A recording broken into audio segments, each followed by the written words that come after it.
السلام علیکم ورحمۃ اللہ وبرکاتہ۔ بسم اللہ الرحمن الرحیم۔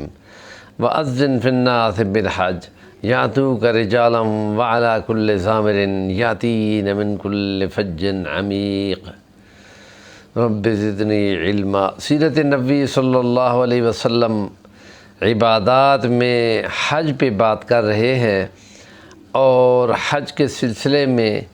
کچھ باتیں کی ہیں، اور اس میں اللہ کے کلام میں یوں حکم ہوا کہ اللہ کے اس حج کا بیت اللہ شریف کے لیے اعلان کر دو کہ کوئی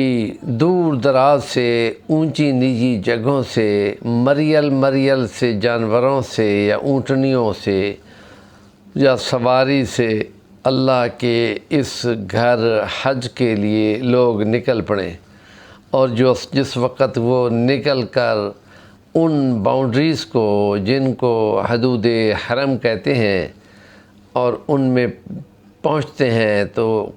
مخصوص لباس یہ ہے، یونیفارم جو ہے،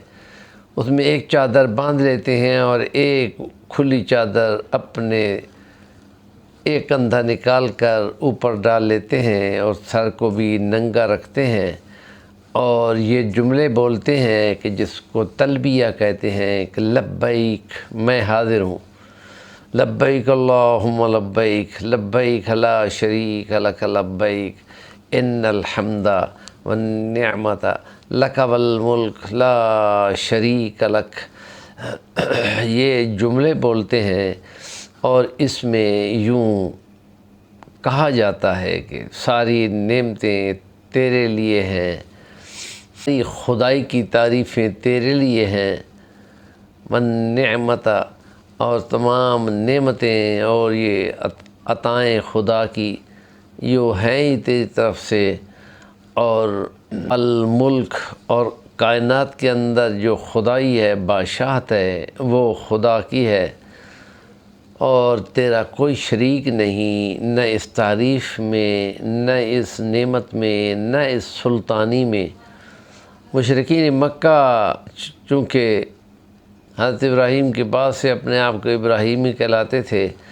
اور حاجی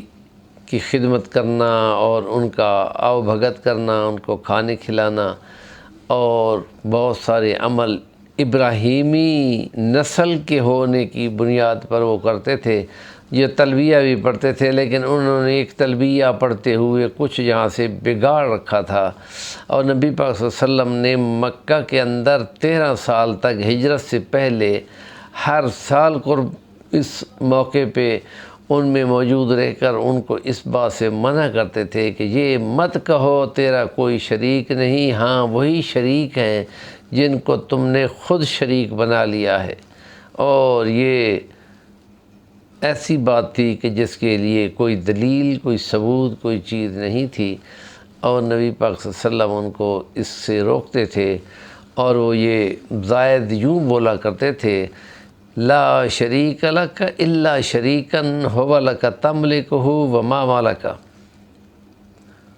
تو اس کے جواب میں خدا نے جو کلام میں اتارا، وہ ارونی ماذا خلقوا من الارض ام لہم شرک فی السماوات، دکھاؤ مجھے کوئی ساج جو کائناتوں کے اندر ہو، یا جو کچھ بنایا ہو زمین میں، مجھے ذرا دکھا تو دو۔ یہ عقلی توجیہ تھی۔ ہمارے چینل کا نام ہے صفی الوانی، ضرور سبسکرائب کریں اور کام کی بات کا کمنٹ دیا کریں۔